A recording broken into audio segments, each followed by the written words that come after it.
Hello guys, my friends on YouTube, welcome to my channel. Isn't it incredible? This lobelia is still in bloom. And this one as well. Petunia. Well, this video is going to be about Cattleya orchids. I have a couple which are in very good root growth for the moment. I think it's due to the mild conditions we've been having lately. I mean,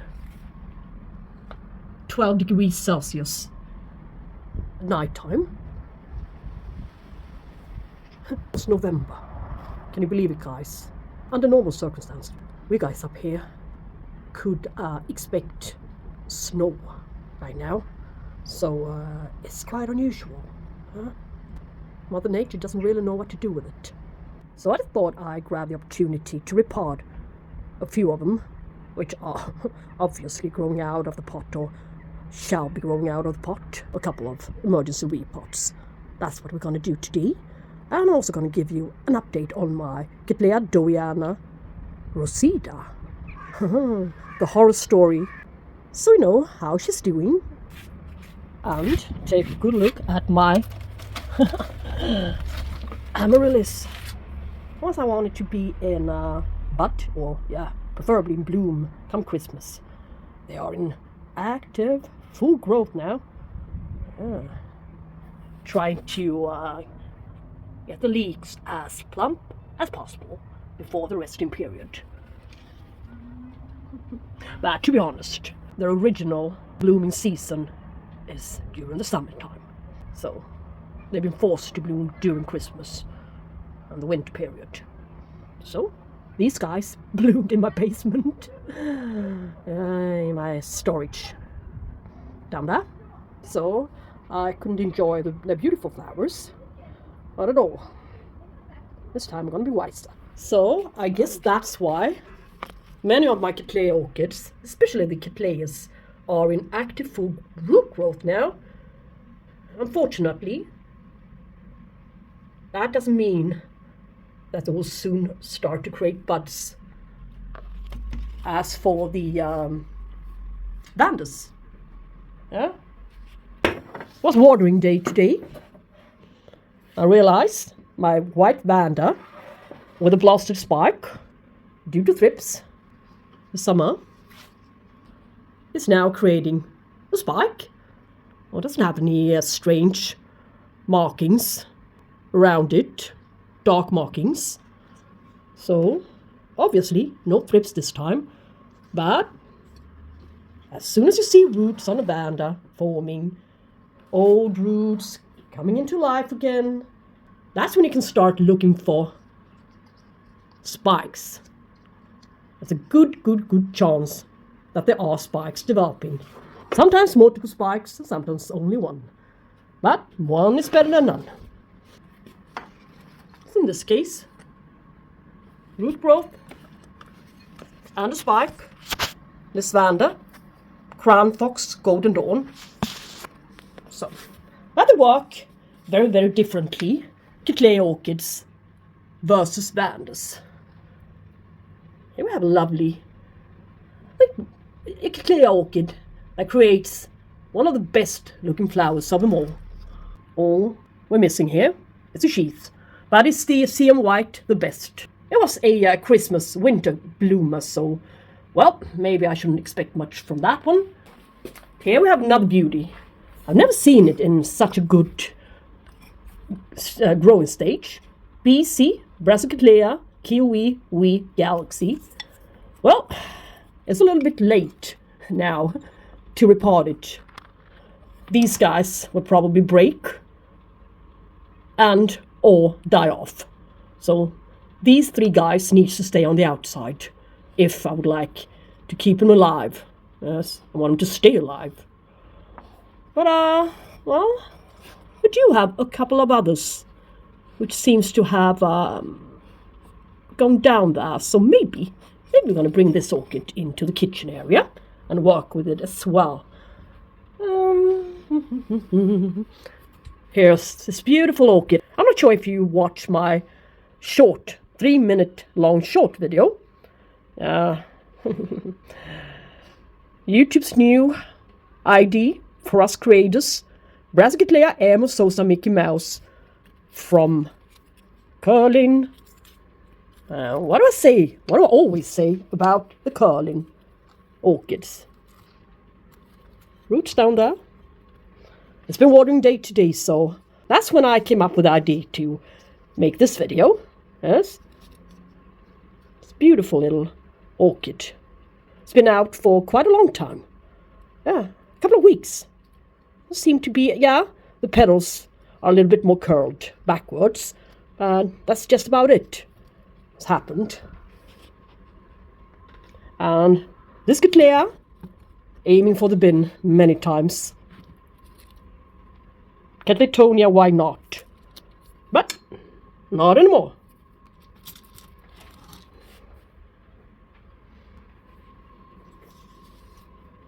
This was a tricky one. Yeah, a real tricky one. That much I can see. Didn't like being repotted at all. Cattleya whitey cerulean. Always looking great. The only thing missing are the blooms.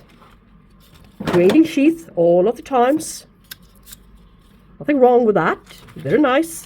But I would like to see stuff inside of the sheath as well. You need to have patience when you're dealing with Cattleya orchids. Some of them will be as stubborn as letting you wait for 5 to 6 to 7 years or even longer. Then all of a sudden they will start to reliably bloom for you. Strange. Just not matured enough, perhaps. Here you guys, you can see my Cattleya Dowiana variation Rosita. A variety very sought after. Very popular. Not easy to find. Not at any nursery out there. So I actually found it on eBay. But well, if you buy stuff to an overprice and without a tracking number, things might actually happen of the little less good kind. So this one was shipped on the 29th of July, arrived on the 16th of August. This one had been lying there on the post office shelf for 9 days in a row. So I had to go there and grab it myself. So she dropped a couple of leaves and she was very, very dehydrated when she arrived.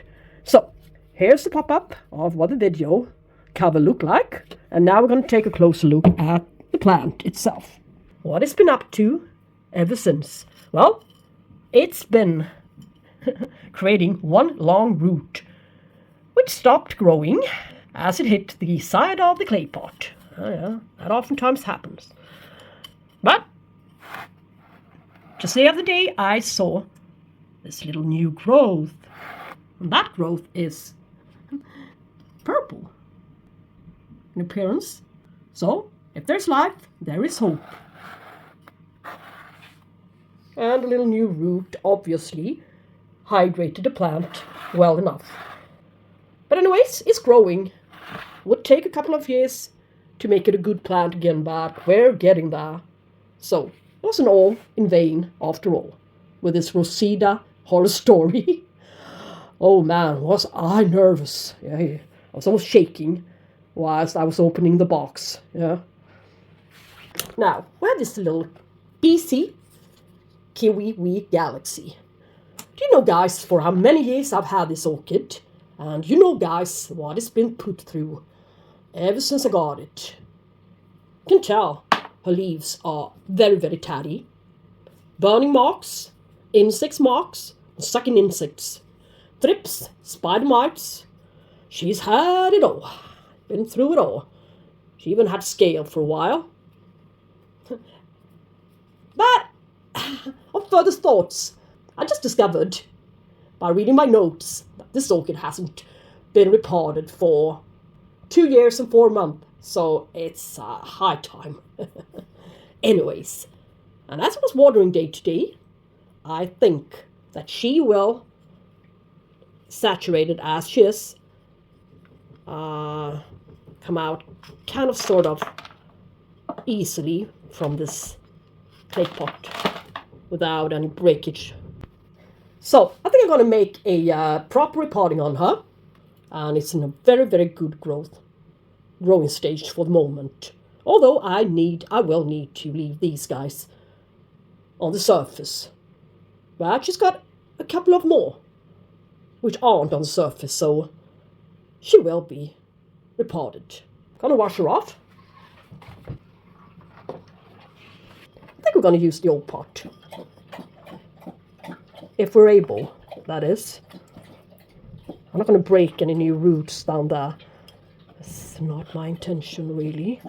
But, shit, I would like to press her backwards.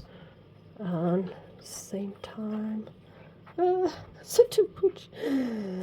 not gonna work.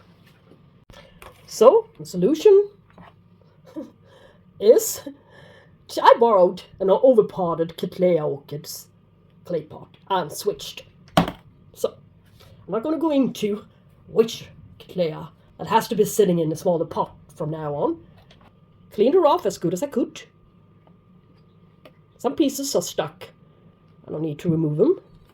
They will only be damaged. So, maybe I can press her now down and backwards without destroying anything.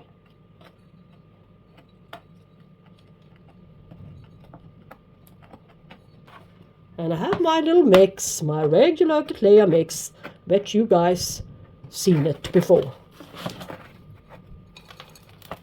And 2 new growth to that direction. Yes. So we need space there for the 2 new ones here. So let us leave space. So.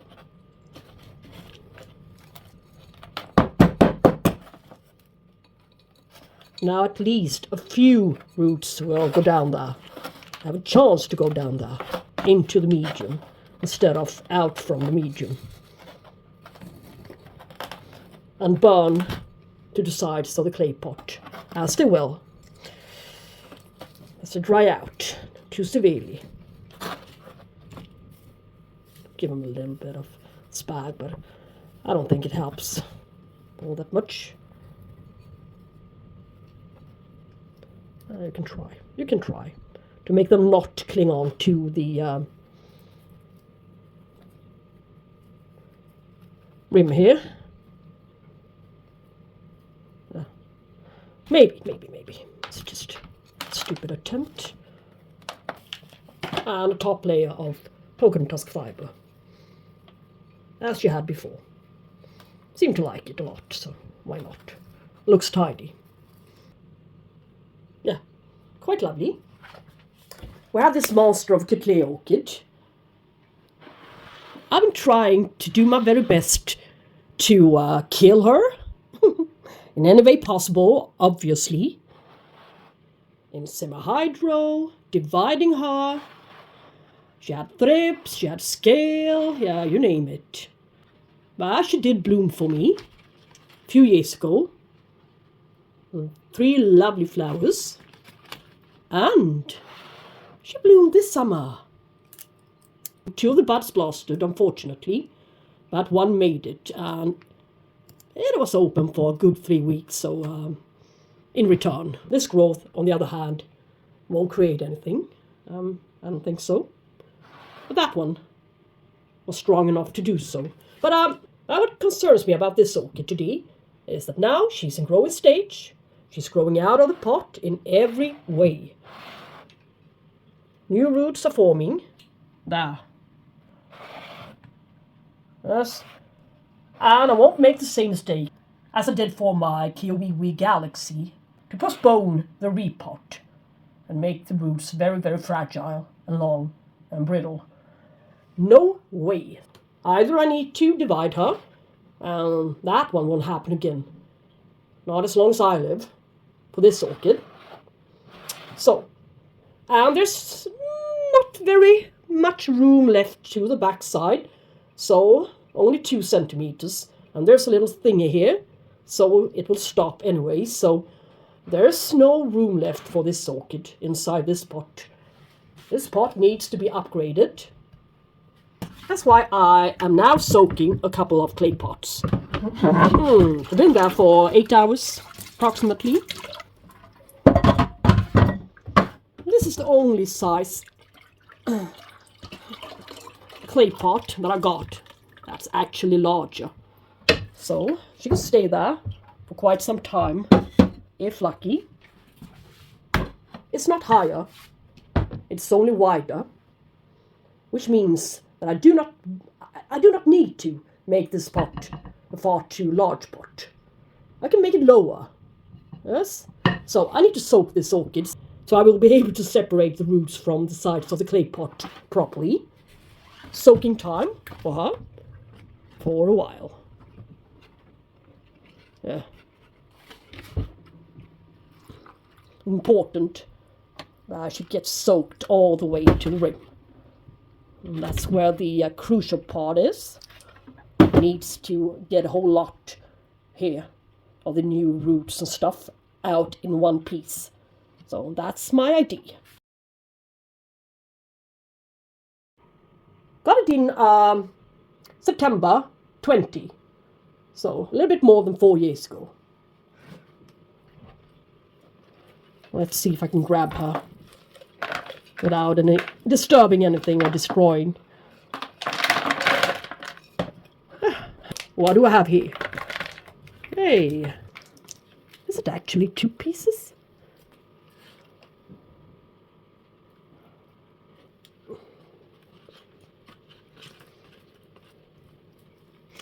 We can tie the rhizome a whole lot closer to where the other part is. It's actually, I thought for a moment, for a second I thought that this was a second division that I put together, tied together, but it's not. It's the very same plant. Unfortunately, it is. Not happy for a while. Let's tie them more closely and we will create space, better space, without destroying any roots to the front side. That will be a pity if that happened. But I think we need to just go this way. One way or another, I will make it. If only I can manage this one thing. It will make the whole difference, yes, for it. So, that's great.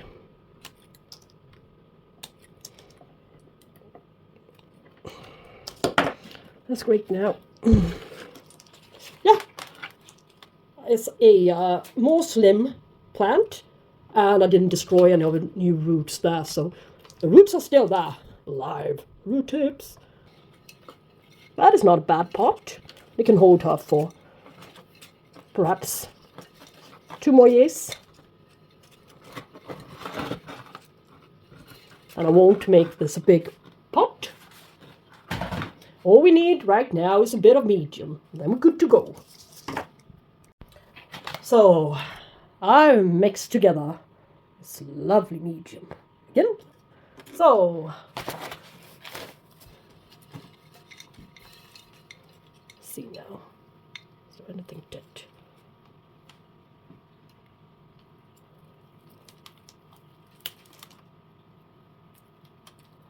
No, I'm not gonna fuss about with its root system.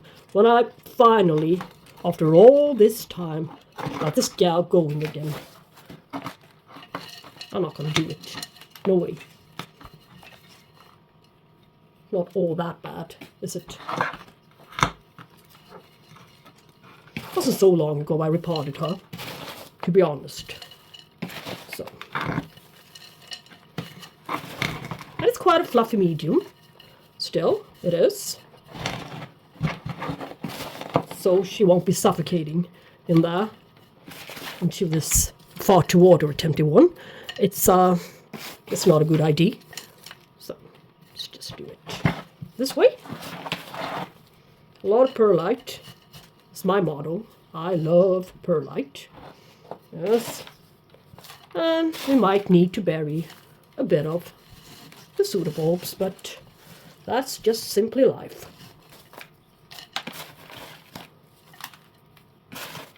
I usually let her dry up between the waterings. She likes it that way, obviously. So, she's now in a quite big pot. It's both important not to overwater her and to water her. Now for starters, as the mediums knew, she would dry out faster. But no overwatering, so that's not easy. Times to do the right thing, is it? Now we're gonna try. Of course we are. So, yeah, needs to be some staking. It's a very ugly Cattleya orchid. She won't win a prize for looks. That one you can be certain of. But it's a very, very nice bloomer. As you saw. Lovely, lovely blooms.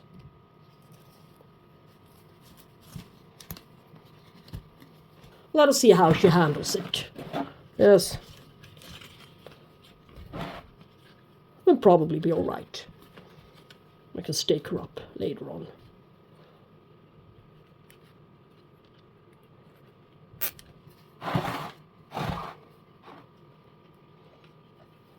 So, this tattle leaf. Oh, I hate it.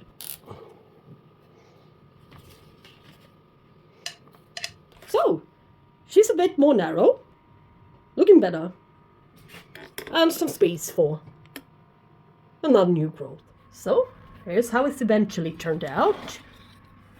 You can still use its old little stand, shall we say, with a little tree, so I can still water it from above, so to speak. So, space-wise, this orchid is not craving a whole lot more than before. That's great, even though that pot made a whole lot of difference. So, that's that long repotting session. And yeah, why not share it? I mean, so you know what's going on with my orchids. And stuff. And what to do and what not to do. So, if you like this video, give it a thumbs up, subscribe, share, and we should talk soon. Bye bye. Thank you so much for watching. Yeah.